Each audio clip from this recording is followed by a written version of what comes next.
Hello, and warm welcome to all the audience of this course.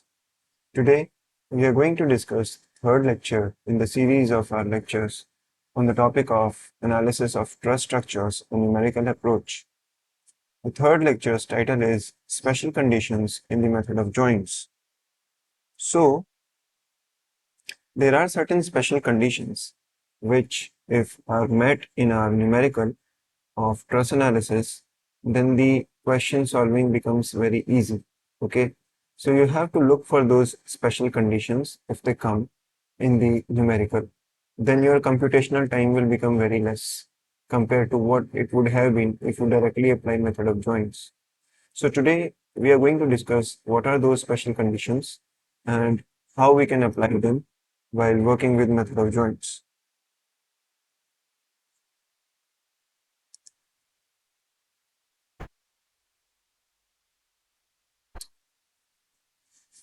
So as you can see on the screen, the first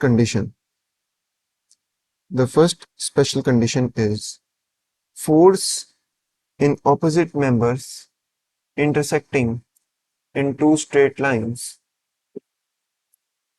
at a joint are equal. Okay, you have to carefully read the statement multiple times to understand what it is saying.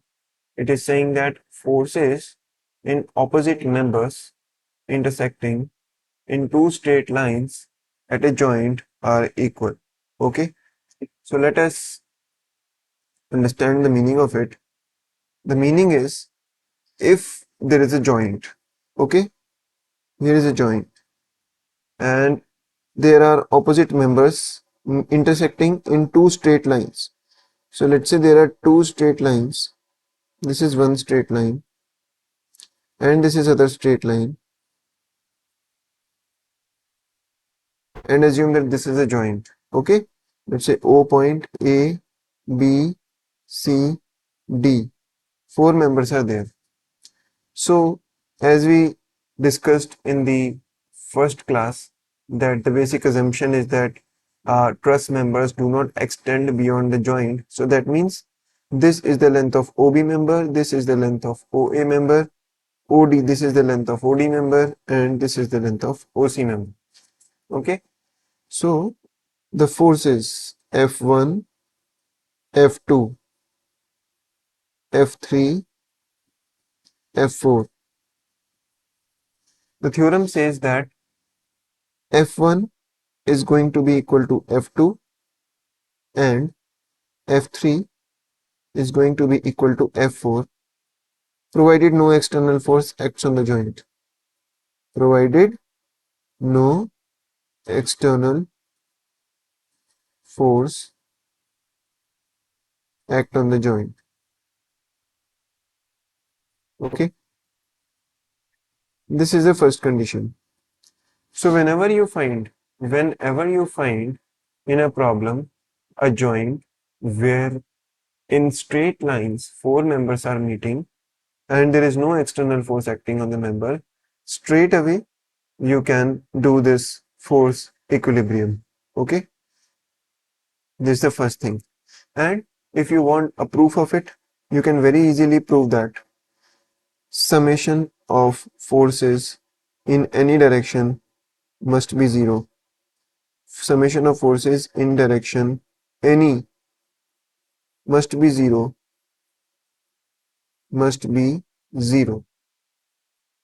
all the time to maintain equilibrium. Maintain equilibrium. Okay, so for example, to prove this, let's say this angle is theta, so this is also theta, right? So you can prove it in a very simple way, that F3 plus F1 cos theta must be equal to F4 plus F2 cos theta, and F1 sin theta must be equal to F2 sin theta, if we assume this as my x direction, this as my y direction, right? And this could be you can orient this OA in any way, not necessarily horizontal. So if you do this, you will find that F1 is equal to F2. So here F1 becomes equal to F2, so these gets cancelled out, and here we get F3 equal to F4. This is the simple logic of this thing, okay?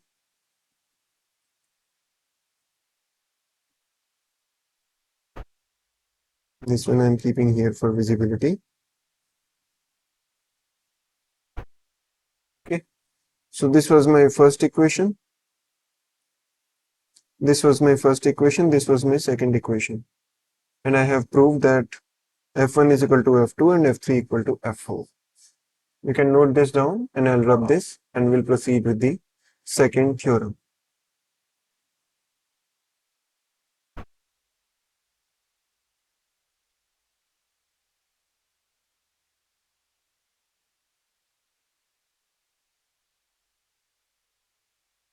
Now let's come to the second theorem. Second theorem says that the forces in two opposite members are equal when a load is aligned with a third member. Okay? The third member force is equal to the load P. Read the statement again. The forces in two opposite members are equal when a load is aligned with a third member. The third member force is equal to the load P. So what it is saying that at a joint, three members are meeting, okay, and two of them are opposite. Let's say this is my joint O, this is A, this is B, and here is another member OC, right? And there is a loading which is aligned along this third member, okay, P. The alignment is towards the third member, OC, C, like this, C, okay. So the force in two opposite members are equal when a load is aligned with the third member, and the forces in the opposite members. So this is my F1, this is my F2, and let's say this is my F3. So the second theorem says that F1 must be equal to F2 and F3 must be equal to P always. Okay, and you can prove it very easily, because if you do the equilibrium of this joint C, okay, or any arbitrary point here inside, okay, so F3 must be equal to P, right? That much is very obvious, that if it is having a force P applied along its axial direction, so the force in member OC is going to be equal to externally applied load, P external. Okay, this much is clear. Now the force in the opposite members are equal when the load is aligned with the third member. The third member force is equal to P. The last part we have proved. Now we want to prove that F2 is equal to F1. Okay. So how to do it? See, whatever be the magnitude of this 15K, for example. Okay. Now the force in the two opposite members are equal when a load is aligned with the third member. The third member force is equal to the load P. So this is equal to P. Now what will be the force in these two members? If this is 15, then it has to be 15 only, because otherwise, see, if this angle is theta, okay, then F3 is P, we have already decided. Why?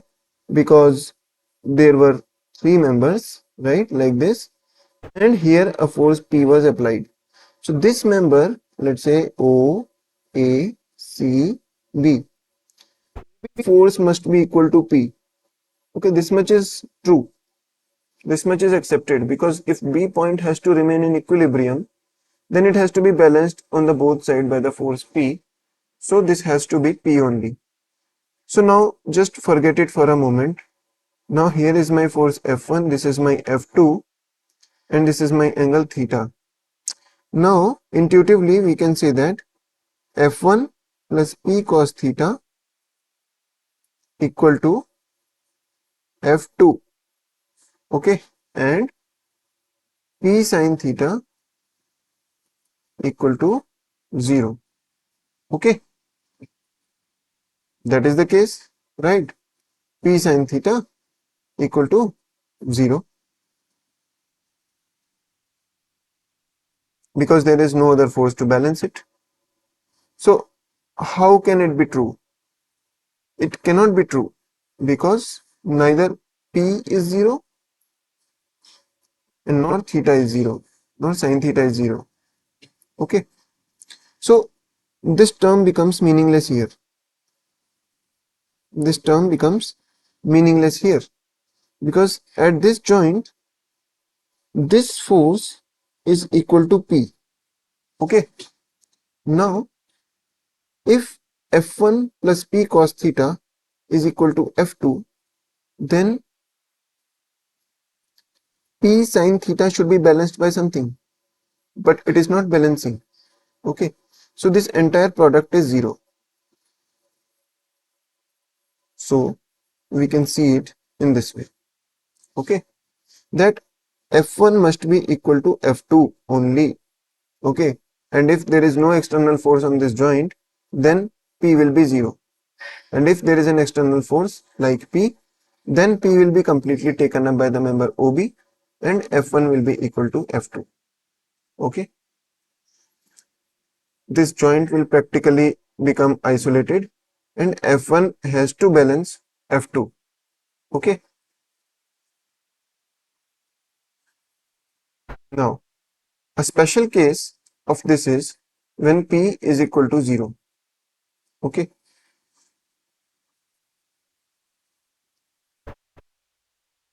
If P is equal to 0, then F1 equal to F2 equal to 0. Now you can note it down and we'll move to the third one.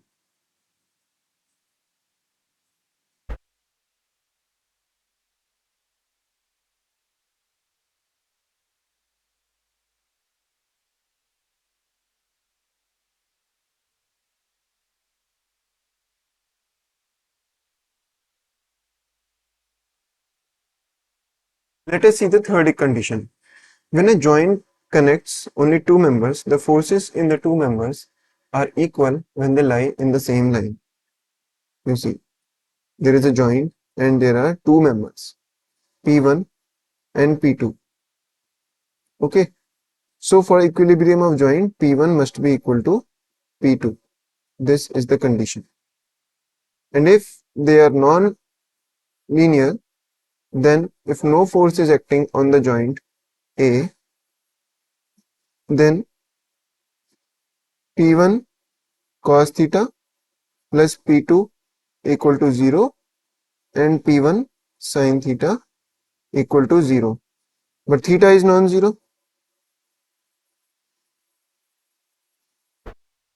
But theta is not 0. That means P equal to 0. That means P2 also equal to 0. Okay. Next is a zero force member. Recognition of joints under special conditions simplify a truss analysis, as I told you before. Now, members that support no loading zero force members, how to identify them? The zero force members of a truss can generally be determined by inspection of the joints, and they occur in two cases. Case 1, if only two non-collinear members form a truss joint and no external load or support reaction is applied to the joint, the member must be zero force members. This is exactly the case which I have discussed here. Okay, there are two members which are non-linear and there is a joint where they are meeting and there is no external force on this joint, external force or support reaction is zero, then the forces in both the members must be zero. Okay. Second case, if three members form a truss joint out of which two members are collinear and third member is a zero force member, provided no external force or support reaction is applied to the joint. This is the case which I discussed before this. In case number 2, what I discussed is being spoken here. Okay. If three members form a truss joint out of which two members are collinear, then the third member is a zero force member, provided F external acting on the joint is 0. Now let us do the application of these principles in some numericals. Okay, so here is your first problem. You have to identify zero force members.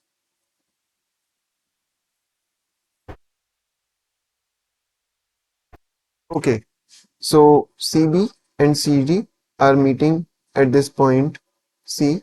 They are having no external force and the members are collinear. So this is going to be 0 and this is going to be 0, right? By the same logic, we can also see at joint A, AB and AE must be 0. Okay. So here some support reaction is going to come, which is going to be vertical in nature, VE. It won't offer any horizontal support reaction because it's a roller support. HE is going to be 0. So entire force VE will be taken up by member BE. So this will be equal to VE, and by this second condition, we can say that this member force is also going to be 0, right? Any other force which is 0? No. So these are the 0 force members we have identified in this particular problem. Next, here also identify 0 force members.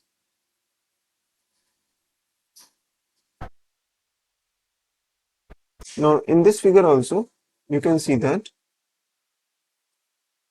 no external force at this joint. So this is going to be 0. Okay. No external force at this C point. So this is going to be 0.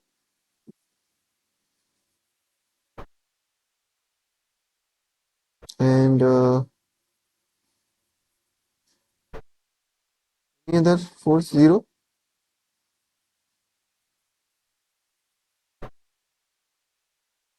Because G is applied at this point, a force is applied at this point. Here now we cannot say that this is non-zero. Okay, this FGB will be non-zero. So there are two zero force members in this particular question. If they give us this as non-zero, okay, this is zero force, there is no force acting on joint G, then this is also going to be 0, this is also going to be 0. Okay, and when that would be the case, then you see the joint F, these two have already become 0, then effectively only two members are left, and that also will be equal to 0 because no external force is acting. And if that is the case, then GA and EO will also become 0. Okay, so that is effectively the case when there is no force acting on the truss. So definitely all the member forces are going to be 0 only. Okay, then the reactions are also going to be 0, and this is a trivial problem. But if at least one force is acting, then the previously what we discussed, that was true. So now again here is a problem. Okay, identify the 0 force members. Okay, so let us assume that somewhere some force is acting, otherwise all the member forces are going to be 0. So here this is 0. Okay, this is 0, this is 0, this is 0, this is 0, this is 0, this is 0. Alright. So why this is 0? Because three members meeting at a point and two of them are collinear and third member is having no, at that joint no force is acting, so this one is 0. Then by the same logic at joint K, no external force is acting and two members are collinear and the third member must have 0 force. By the same logic, this is 0. By the same logic, this is 0. But when now these two have become 0, this third member also have to be 0 because at joint H there is no external force acting and the BH member is non-collinear members. By same logic, this is 0. Hence, by the same logic, we can see here this is also 0. Okay, so now I will give you a brief introduction of method of sections. Okay, what is method of sections and why do we need method of sections? See, we have already learned one method of solving the truss structures, which is method of joints. In the method of joints, we have a truss and the truss is loaded by certain external forces. And what we do to find all the member forces is, first of all, we find the support reaction. And after finding the support reaction, we start solving for each joint application of two forces, equilibrium conditions, summation fx0 and summation fy0, right? And because there are no bending moments, I mean, the members of truss only support axial loadings. Therefore, we do not have the condition of summation m0. This is a good method, and many times this method helps. But when we are talking about bigger trusses means which are having multiple simple trusses joining them, and you are not interested in finding the member forces in all the members. Okay, you are interested in only specific members of the truss. At that time, you don't go by method of joints. Why? Because it's a tedious method. Because at every joint you have to solve two equilibrium equations to get the forces of that joint. So better than that, we go for method of sections. What is method of sections? It's actually a very fast and very efficient method of finding the member forces in some certain specific members of a truss. And to do that, we basically make a section. We cut the entire truss into two parts. Okay. And we cut the truss into two parts in such a way that both the parts are separated altogether. And we make sure that the section which we are using to cut the truss, that section passes through the members of our interest, the members in which we want to find the member forces. Those members are cut by the section. So as a result of cutting, the member forces, the unknown member forces are exposed. And then we apply the equilibrium conditions, summation fx equal to 0, summation fy equal to 0, and summation m equal to 0 for the balance of that cut section. So now let us see in detail what method of sections is. The method of section is convenient when one wants to determine the forces in specific member without having to determine of all the other members previously. Okay, is the first thing, that you are interested in specific members only and other member forces without determining the other member forces. Okay. The next is it provides insight on the role of each member. It allows to easily identify the sense of member forces. Okay. What is the role of each member? Is it compressive or is it tensile? We can know if we are interested in specific member, then we can know it simply by cutting a section and finding the nature of force in that particular member. Now, what is the approach? The approach is we have to first of all pass a plane through the truss and make sure that it cuts the member whose force is to be determined. That's what I told you, that the members in which you are interested to find the force, those members must be cut by your section. Second, isolate and draw the FBD of either side of the structure.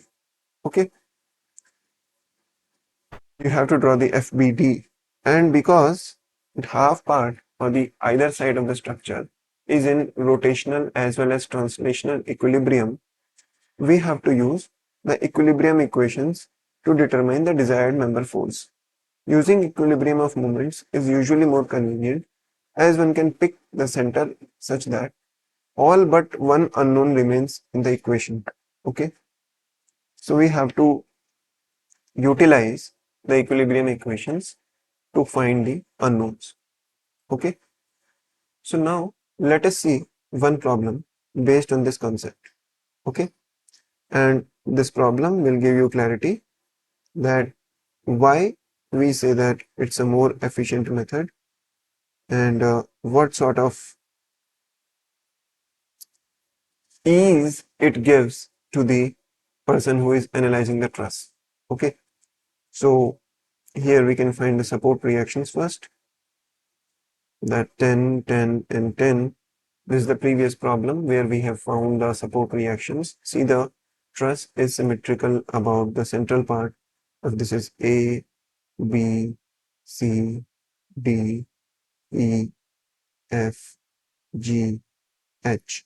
Okay, so about HF, the beam is symmetrical. Okay, so therefore the support reactions are going to be equal, and if the total load is 30 kilonewton, it is going to be divided into 15 kilonewton and 15 kilonewton.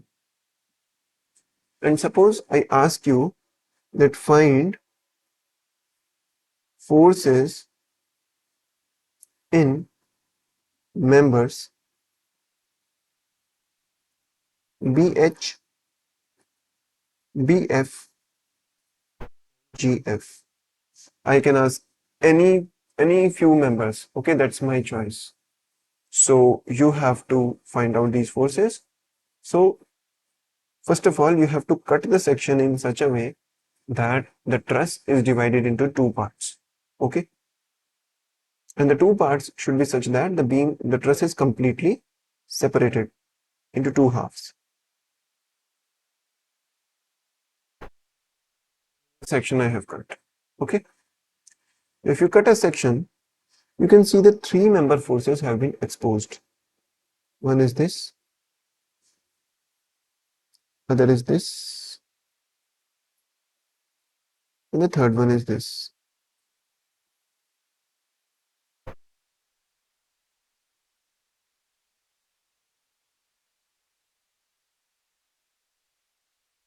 Okay, so now you can take this section out like this. Taking out is not required, but because we are analyzing it for the first time, so I am doing it. Otherwise, we can directly analyze in that same figure itself. This is A, B, G, and these angles are 45 because this is 5 and this is 5. Okay, so if that is the case, this is my FBH, this is my FBF, and this is my FGF. This is 15 kilonewton and this is 10 kilonewton. That's it. So if you want to find out FBH, okay, we are targeting FBH first. So what you can do is do a moment equilibrium about F point. Summation MF equals 0. If you do that, what you will get at this point, anti-clockwise, 10 into 5 is equal to 15 into 10 plus FBH into 5.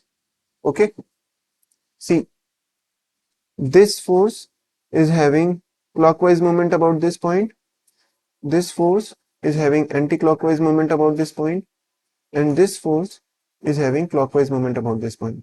So clockwise and clockwise both are added, and this is equal to the anti-clockwise moment.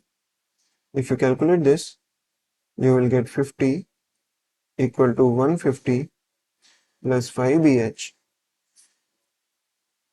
So 5bh equal to minus 100 and fbh equal to minus 20 kilonewton. Okay, you can note it down, and I'll rub the screen and solve for FBF and FGF.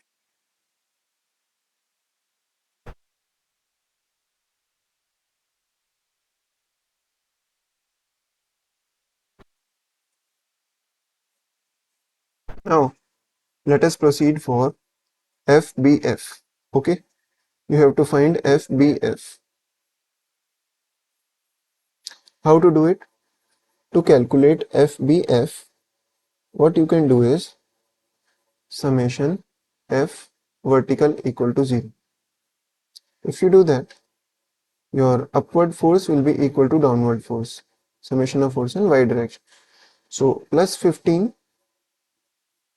minus 10 and minus FBF cos 45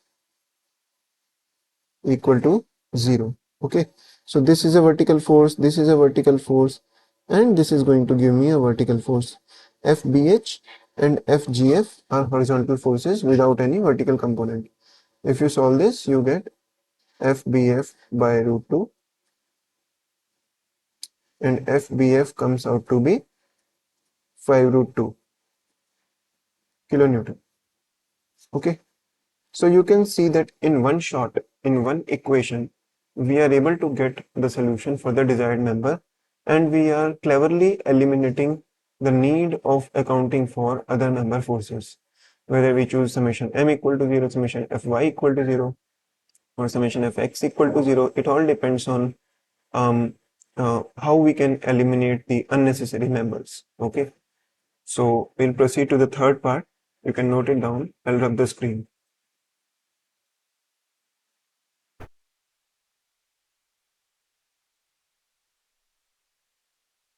Let us come to the third part, which is FGF. Okay.